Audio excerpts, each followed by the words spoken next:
भारत में सबसे पहली रेलगाड़ी कब चलाई गई थी? 1875, 1853, 1880, 1848। 2020 में भारतीय रेल का नेटवर्क करीब 68,000 किलोमीटर का हो चुका है। इस नेटवर्क के बनने की शुरुआत 1832 में मद्रास में हुई थी, जब पत्थरों को ढोने के लिए मद्रास में एक ट्रेन चलाई गई। इसके बाद निर्माण सामग्री पहुंचाने के लिए एक रेल 1845 में गोदावरी में और 1851 में रुड़की में भी चली। लेकिन अगर हम बात करें भारत की पहली पैसेंजर ट्रेन की, तो ये 16 अप्रैल 1853 में मुंबई और थाने के बीच करीब 34 किलोमीटर की दूरी के लिए चलाई गई। क्या आपको पता है कि रेलवे का मुख्यालय कहाँ है और रेलवे में कितने डिवीज़न हैं? कमेंट बॉक्स में बताएं। ऐसे उद्योग क्या कहलाते हैं जिनके मालिक और चलाने वाले वही लोग होते हैं जो कच्चा माल पैदा करते हैं या कच्चा माल की पूर्ति करते हैं? ऑप्शन 1 संयुक्त क्षेत्र उद्यम, ऑप्शन 2 सहभागिता क्षेत्र उद्यम, ऑप्शन 3 सार्वजनिक क्षेत्र उद्यम, ऑप्शन 4 निजी क्षेत्र उद्यम। जब कई लोग स्वेच्छा के साथ आकर किसी आर्थिक, सामाजिक, सांस्कृतिक लक्ष्य को पाने के लिए कोई उद्यम शुरू करते हैं, तो उसे हम कोऑपरेटिव या सहभागिता उद्यम बोलते हैं। इस तरह के उद्यम में सभी सदस्यों के पास बराबर अधिकार होते हैं। जब किसी कोऑपरेटिव को मैनेज और कच्चा माल सप्लाई करने का काम वही काम करने वाले लोग करते हैं, तो इस तरह की कोऑपरेटिव को कर्मचारी सहभागिता उद्यम या वर्कर कोऑपरेटिव कहते हैं। क्या आपको पता है कि दुनिया की सबसे बड़ी कोऑपरेटिव संस्था का क्या नाम है? कमेंट बॉक्स में बताएं। इन 4 वर्णों पर ध्यान दें: राजन, ब्राह्मण, वैश्य, शूद्र। प्राचीन बौद्ध ग्रंथों के अनुसार 4 वर्णों का अवरोही क्रम निम्न में से क्या होगा? गौतम बुद्ध वर्ण व्यवस्था को अन्यायपूर्ण मानते थे। उनका मानना था कि हर वर्ण में अच्छे लोग भी होते हैं और बुरे भी। बौद्ध धर्म में कोई वर्ण या जाति व्यवस्था नहीं थी। प्राचीन बौद्ध ग्रंथों में हमें हिंदू धर्म की वर्ण व्यवस्था के बारे में पता चलता है। हिंदू धर्म की प्राचीनतम पुस्तक ऋग्वेद में लिखे गए पुरुष सूक्त में जो वर्ण का क्रम दिया गया है, वही बौद्ध धर्मों में भी दिया गया है। इसलिए वर्णों का अवरोही क्रम होगा ब्राह्मण, राजन, वैश्य और शूद्र। क्या आपको पता है कि बुद्ध किस वर्ण में पैदा हुए थे? कमेंट बॉक्स में बताएं।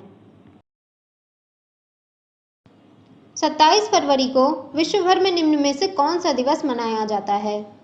अंतर्राष्ट्रीय ध्रुवीय भालू दिवस, अंतर्राष्ट्रीय पेंगुइन दिवस, अंतर्राष्ट्रीय पांडा दिवस, अंतर्राष्ट्रीय हाथी दिवस। दुनिया भर में अलग अलग जानवरों के संरक्षण के लिए अंतर्राष्ट्रीय दिवस मनाए जाते हैं। इनमें अंतर्राष्ट्रीय हाथी दिवस 12 अगस्त को, अंतर्राष्ट्रीय पांडा दिवस 27 अक्टूबर को, अंतर्राष्ट्रीय पेंगुइन दिवस 25 अप्रैल को और अंतर्राष्ट्रीय ध्रुवीय भालू दिवस 27 फरवरी को मनाया जाता है। अंतर्राष्ट्रीय ध्रुवीय भालू दिवस का मकसद जलवायु परिवर्तन की वजह से ध्रुवीय भालुओं को हो रही कठिनाइयों से विश्व के लोगों को अवगत कराना है। क्या आपको पता है कि अंतर्राष्ट्रीय बाघ दिवस कब मनाया जाता है? कमेंट बॉक्स में बताएं। मेगस्थनीज के अनुसार मौर्य काल में भूमि का स्वामी निम्न में से कौन होता था? ग्राम समूह, राज्य, प्रधान, किसान। मेगस्थनीज ने अपनी पुस्तक इंडिका में भारत के बारे में बहुत सी जानकारियां दी हैं। हालांकि ये पुस्तक अब उपलब्ध नहीं है, लेकिन इसकी कुछ बातें हमें दूसरी पुस्तकों से मिल जाती हैं। मेगस्थनीज के अनुसार मौर्य काल में किसानों की जनसंख्या सबसे ज़्यादा थी और वो गाँव में रहते थे। खेती का काम पवित्र माना जाता था। किसानों को अपनी फसल का 1/4 भाग राजा को देना होता था और राजा ही जमीन का असली मालिक होता था।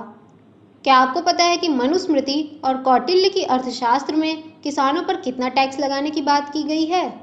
कमेंट बॉक्स में बताएं। ऑस्ट्रेलियाई ओपन निम्न में से किस प्रकार के मैदान पर खेला जाता है? हार्ड कोर्ट, मिट्टी का कोर्ट, घास का कोर्ट, कोई नहीं।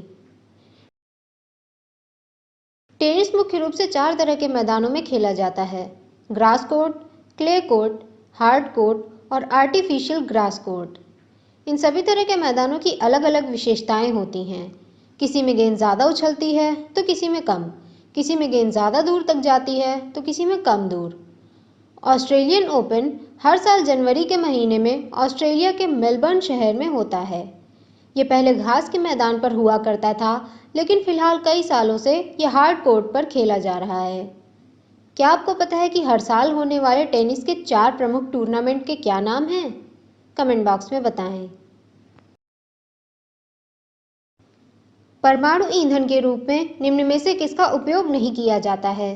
Uranium, thorium, plutonium, lead. ज़्यादातर परमाणु ईंधन एक्टिनाइड परिवार से आने वाली भारी फिसल मटेरियल होते हैं जो परमाणु विखंडन क्रिया को अपने आप जारी रख सकते हैं। दुनिया में 3 मुख्य परमाणु ईंधन प्रयोग किए जाते हैं। ये ईंधन हैं यूरेनियम 233, यूरेनियम 235 और प्लूटोनियम 239। इनके अलावा भारत में प्रचुर मात्रा में मोनोज़ाइट सैंड मिलती है जो थोरियम का स्रोत है।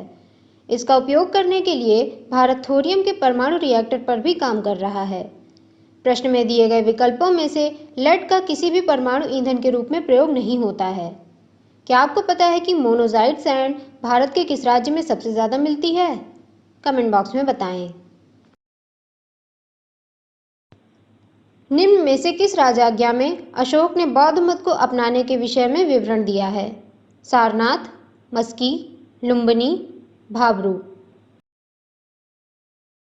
अशोक की राजाज्ञाओं को 2 मुख्य भागों में बांटा गया है। पहली श्रेणी है 14 बड़ी राजाज्ञाओं की, जिनमें धम्म के अलग अलग सिद्धांतों का वर्णन किया गया है। दूसरी श्रेणी छोटी राजाज्ञाओं की है, जिनमें अशोक का इतिहास और उसकी धम्म की तरफ की यात्रा के बारे में बताया गया है। इसके अलावा भाबरू राजाज्ञा में अशोक के बौद्ध मत को अपनाने के बारे में और कलिंग राजाज्ञा में कलिंग लड़ाई के बाद हुए प्रशासनिक सुधारों के बारे में बताया गया है। क्या आपको पता है कि भाबरू और मस्की किन राज्यों में स्थित है? कमेंट बॉक्स में बताएं। ऑप्टिकल डेकोरेशन और विज्ञापन के लिए डिस्चार्ज ट्यूब में प्रयुक्त गैस निम्न में से कौन सी होती है? Carbon dioxide, ammonia, sulphur dioxide, neon. Neon gas का प्रयोग वैक्यूम ट्यूब, उच्च वोल्टेज के indicator, lightning arrester, television tube और हीलियम नियॉन लेज़र बनाने में होता है। नियॉन गैस का एक प्रयोग जो आप सबने देखा होगा वो है ऑप्टिकल डेकोरेशन और विज्ञापन में। डिस्चार्ज ट्यूब में यह गैस लाल नारंगी रंग की दिखती है। नियॉन के अलावा कुछ निष्क्रिय गैसों का भी इसमें प्रयोग होता है और अलग अलग गैसों से हमें अलग अलग रंग देखने को मिलते हैं। क्या आपको पता है कि निष्क्रिय या इनर्ट गैसें कौन कौन सी हैं? कमेंट बॉक्स में बताएं। निम्नलिखित में से किस मौर्य राजा ने दक्कन में विजय प्राप्त की थी? चंद्रगुप्त, अशोक, बिंदुसार, कुणाल। मौर्य साम्राज्य के दक्कन विजयों को लेकर इतिहासकारों में काफी मतभेद है। हालांकि ये बात तो पक्की है कि अशोक के समय में दक्कन में मौर्य साम्राज्य का विस्तार था, लेकिन ये क्षेत्र किसने जीता था ये बात अभी तक सुनिश्चित नहीं हो पाई है। अगर जैन ग्रंथों को सच माना जाए तो इससे यही सामने आता है कि दक्कन का इलाका चंद्रगुप्त मौर्य ने जीता था, क्योंकि राजकाज त्यागने के बाद वो दक्षिण में ही आया था। क्या आपको पता है कि चंद्रगुप्त ने अफगानिस्तान के किस क्षेत्र में ग्रीक राजा को पराजित करके हासिल किया? कमेंट बॉक्स में बताएं। भारत के संविधान की 8वीं अनुसूची में निम्न में से कौन सी भाषाओं को बाद में जोड़ा गया है? Option 1 Angrezi, Sindhi, Marathi, Sanskrit. Option 2 Sanskrit, Sindhi, Konkani, Manipuri. Option 3 Sindhi, Konkani, Manipuri, Nepali. Option 4 Marathi, Oriya, Konkani, Nepali. भारतीय संविधान के अनुच्छेद 344(1) और 351 के अनुसार संविधान की 8वीं अनुसूची में 22 भाषाओं को शामिल किया गया है। जब संविधान पारित हुआ था तो इसमें केवल 14 भाषाएं थीं। बाद में 1967 में 21वें संशोधन से सिंधी और 1992 में 71वें संशोधन के माध्यम से कोंकणी, मणिपुरी, नेपाली, 2003 में 92वें संशोधन से बोडो, डोगरी, मैथिली और संथाली को 8वीं अनुसूची में जोड़ा गया है। क्या आपको पता है कि कौन सा मंत्रालय 8वीं अनुसूची में भाषाओं को जोड़ने या हटाने का काम करता है? कमेंट बॉक्स में बताएं। भारत विभाजन निम्न में से किस योजना के तहत हुआ था? वेविल योजना, cabinet mission, Cripps mission, Mountbatten योजना। जब द्वितीय विश्व युद्ध के बाद इंग्लैंड के लिए भारत को कॉलोनी बनाए रखना मुश्किल हो गया तो लॉर्ड माउंटबेटन को भारत को आज़ाद करने के लिए योजना बनाने की जिम्मेदारी दी गई। माउंटबेटन ने 3 जून 1947 को घोषणा की कि ब्रिटिश भारत को 2 देशों में बांटा जाएगा और राजाओं को आज़ाद कर दिया जाएगा। रजवाड़े जिस भी देश में चाहें शामिल हो जाएं या अगर वो चाहें तो स्वतंत्र भी रह सकते हैं। भारत के विभाजन के इस प्लान को माउंटबेटन योजना कहा गया। क्या आपको पता है कि वेवल योजना क्या थी? कमेंट बॉक्स में बताएं। लोकप्रिय गोपीनाथ बोरदोलोई अंतर्राष्ट्रीय हवाई अड्डा निम्न में से किस राज्य में स्थित है? गुजरात, असम, महाराष्ट्र, तेलंगाना। गोपीनाथ बोरदोलोई एक स्वतंत्रता सेनानी थे जो गांधी जी के अहिंसावादी कार्यक्रमों में विश्वास रखते थे। 1921 में असम में कांग्रेस की यूनिट की स्थापना होने पर वो उससे जुड़ गए और 1922 में असहयोग आंदोलन के चलते उनको गिरफ्तार कर लिया गया। जेल से छूटने के बाद भी उन्होंने स्वतंत्रता आंदोलन में सक्रिय भूमिका निभाई और स्वतंत्र भारत में असम के पहले मुख्यमंत्री भी रहे। बोरदोलोई के नाम पर ही भोरझार में स्थित हवाई अड्डे को लोकप्रिय गोपीनाथ बोरदोलोई अंतर्राष्ट्रीय हवाई अड्डा नाम दिया गया है। क्या आपको पता है कि महाराष्ट्र में मुंबई के हवाई अड्डे का क्या नाम है? कमेंट बॉक्स में बताएं। श्रेणियों से प्राप्त पुरातात्विक प्रमाण निम्न में से क्या है? ऑप्शन 1 भीता से प्राप्त मुहर, ऑप्शन 2 अरिकमेडु से श्रेणी के प्राप्त अवशेष, ऑप्शन 3 समुद्रगुप्त का इंदौर अभिलेख, ऑप्शन 4 भीतरी मोहरें। प्राचीन भारत में श्रेणी व्यापारियों, कलाकारों और दुकानदारों आदि का समूह हुआ करते थे। साधारणतः अलग अलग तरह के काम करने वालों के लिए अलग अलग श्रेणियां हुआ करती थीं। कुछ श्रेणियां तो इतनी संपन्न हो गई थीं कि इन्होंने अपनी मोहरों के साथ सिक्के भी छापने चालू कर दिए थे। ऐसे ही कुछ सिक्के हमें इलाहाबाद के पास स्थित बौद्ध पुरातात्विक स्थल भीता से मिले हैं। क्या आपको पता है कि अरिकमेडु से प्राप्त हुए प्राचीन सिक्के किस देश के साथ व्यापार को प्रमाणित करते हैं? कमेंट बॉक्स में बताएं। मानव शरीर में निम्न में से किस अंग की हड्डी सबसे लंबी होती है? मेरुदंड की, जांघ की, पंजर की, बाहु की। मानव शरीर में कुल 206 हड्डियां पाई जाती हैं। इन हड्डियों में सबसे बड़ी हड्डी होती है जांघ की हड्डी। यह हड्डी हिप से शुरू होकर घुटने तक जाती है। एक औसत व्यक्ति में इस हड्डी की लंबाई करीब 19.9 इंच होती है। अगर बात करें सबसे छोटी हड्डी की तो वो स्टेपीज होती है। यह हड्डी हमारे कान में पाई जाती है। यह हड्डी करीब 3 मिलीमीटर की होती है। क्या आपको पता है कि एक सामान्य मनुष्यों के हाथों और पैरों में कुल कितनी हड्डियां होती हैं? कमेंट बॉक्स में बताएं। निम्नलिखित में से किसके शासनकाल में मुगल चित्रकला शिखर पर पहुंच चुकी थी? शाहजहां, जहांगीर, अकबर, औरंगजेब। मुगल चित्रकारी का जन्म फारसी मिनिएचर पेंटिंग ट्रेडिशन के हिंदू, बौद्ध और जैन आदि ट्रेडिशन से मिलने की वजह से हुआ था। मुगल चित्रकारी में हमें 4 राजाओं अकबर, जहांगीर, शाहजहां और औरंगजेब के बाद के 4 दौर देखने को मिलते हैं। अकबर के द्वारा शुरू किए गए चित्रकारी के काम को जहांगीर ने शिखर पर पहुंचाया। जहांगीर के काल की चित्रकला में हमें यूरोपियन प्रभाव भी साफ नजर आता है। उसके समय में मिनिएचर पेंटिंग या लघु चित्रकारी का काफ़ी विकास हुआ। क्या आपको पता है कि मुगल चित्रकारी से प्रभावित राजपूत चित्रकारी के प्रमुख घराने कौन कौन से हैं? कमेंट बॉक्स में बताएं। पृथ्वी के भूभाग क्षेत्रफल में अफ्रीकी महाद्वीप के क्षेत्रफल का हिस्सा कुल कितने प्रतिशत है? 28%, 20%, 24%, 16%। अफ्रीका दुनिया का क्षेत्रफल और आबादी दोनों के हिसाब से दूसरा सबसे बड़ा महाद्वीप है। इसका कुल क्षेत्रफल भारत के क्षेत्रफल का करीब 10 गुना यानी करीब 3 करोड़ वर्ग किलोमीटर है, लेकिन इसकी कुल आबादी लगभग भारत की आबादी के बराबर ही है। अफ्रीका पूरी दुनिया का करीब 6% क्षेत्रफल रखता है, लेकिन अगर केवल भूभाग यानी पृथ्वी की लैंड एरिया की बात करें तो अफ्रीका का हिस्सा करीब 20% है। अगर बात करें एशिया की तो ये भूभाग का करीब 30% भूभाग रखता है। क्या आपको पता है कि अफ्रीका में सबसे ज़्यादा अनुयायी किस धर्म के हैं? कमेंट बॉक्स में बताएं। निम्न में से कौन सा राज्य अशोक के साम्राज्य के अंतर्गत आता था? आंध्र, केरल पुत्र, सतीपुत्र, इनमें से कोई भी नहीं। अशोक ने चंद्रगुप्त मौर्य के साम्राज्य को अपने शासनकाल में नई ऊंचाइयों तक पहुंचाया। उसने अफगानिस्तान से लेकर बांग्लादेश तक का विशाल साम्राज्य बनाया। उसके साम्राज्य में लगभग पूरा भारतीय उपमहाद्वीप आता था। लेकिन अगर बात करें दक्षिण भारत की, तो संपूर्ण दक्षिण भारत पर उसका कब्जा नहीं था। केरल, तमिलनाडु और कर्नाटक के हिस्सों पर अशोक का अधिकार नहीं हो पाया था। इनसे अलग आंध्र प्रदेश के हिस्सों पर मौर्य साम्राज्य का कब्जा चंद्रगुप्त मौर्य के समय से ही था।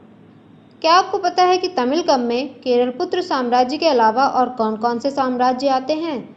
कमेंट बॉक्स में बताएं। निम्न में से कौन सी नदी का उद्गम और समापन दोनों भारत में होता है? ब्रह्मपुत्र, सिंधु, कोसी, चंबल। ब्रह्मपुत्र, सिंधु और कोसी नदियों की उत्पत्ति चीन के तिब्बत क्षेत्र से होती है। ब्रह्मपुत्र भारत बांग्लादेश से गुजरकर बंगाल की खाड़ी में गिर जाती है। सिंधु नदी भारत और पाकिस्तान से होते हुए अरब सागर में मिलती है। कोसी नदी नेपाल के रास्ते से होकर बिहार में गंगा नदी से मिल जाती है। अगर बात करें चंबल नदी की, तो ये यमुना की सहायक नदी है। इसका उद्गम मध्य प्रदेश की विंध्याचल पहाड़ियों से होता है और ये राजस्थान से होते हुए उत्तर प्रदेश में यमुना से मिल जाती है। क्या आपको पता है कि सिंधु की सहायक नदियां कौन-कौन सी हैं? कमेंट बॉक्स में बताएं। नूरजहां निम्न में से किस मुगल सम्राट की पत्नी थी? शाहजहां, अकबर, जहांगीर, औरंगजेब। नूरजहां का जन्म सफाविद साम्राज्य में कंधार में हुआ था। उनके पिता मिर्जा गिया बेग अकबर के दरबार में एक वजीर के तौर पर नियुक्त थे। नूरजहां का विवाह बिहार के गवर्नर शेख अफगान के साथ हुआ था। विवाह के करीब 13 वर्षों के बाद शेख अफगान की मौत हो गई। अफगान की मौत के 3 साल बाद नूरजहां का विवाह नए मुगल सम्राट जहांगीर से हुआ। विवाह के बाद नूरजहां ने बहुत सारी शक्तियां बहुत जल्दी हासिल कर ली और वो बादशाह के बाद सबसे ताकतवर बन गई। क्या आपको पता है कि ऐसी कौन सी मुगल रानी है जिनके नाम पर सिक्के चलाए गए? कमेंट बॉक्स में बताएं। भारत में खरीफ की फसल की कटाई का मौसम निम्न में से कौन है? जनवरी मार्च, फरवरी अप्रैल, सितंबर अक्टूबर, नवंबर जनवरी। खरीफ अरबी भाषा का शब्द है जिसका मतलब होता है पतझड़। ये ऐसी फसलें होती हैं जो भारतीय उपमहाद्वीप में मानसून की शुरुआत में यानी जून के महीने के आसपास बोई जाती हैं और पतझड़ का मौसम आने पर काटी जाती हैं। इनमें चावल, मक्का, ज्वार, बाजरा, कपास, संतरा, अरहर, उड़द, मूंग जैसी फसलें आती हैं। इन फसलों की कटाई सामान्यतः सितंबर के तीसरे हफ्ते से लेकर अक्टूबर तक होती है, लेकिन कुछ क्षेत्रों में ये नवंबर में भी काटी जाती हैं। रबी भी अरबी भाषा का शब्द है, लेकिन क्या आपको इसका अर्थ पता है? कमेंट बॉक्स में बताएं। ऋग्वैदिक काल में होता निम्न में से कौन था? ऑप्शन 1 दैवीय शक्तियों का आवाहन करने वाला, ऑप्शन 2 वैदिक ऋचाओं का गायन करने वाला, ऑप्शन 3 सारी यज्ञ क्रियाओं का संचालक, ऑप्शन 4 निम्न में से कोई नहीं। वैदिक काल में पुजारियों के कई प्रकार होते थे। अलग अलग पुजारियों के अलग अलग काम होते थे। ऐसे ब्राह्मण जो यज्ञ क्रियाओं का संचालन करते थे अधवर्यु कहलाते थे। सामवेद में मंत्रों को गाने वाले को उगाता कहते थे। यज्ञ को सुपरवाइज करने वाले पुजारी को ब्रह्मा बोला जाता था। इन पुजारियों में सबसे बड़ा पुजारी वो होता था जो दैवीय शक्तियों का आवाहन करता था। इस पुजारी को होता बोला जाता था।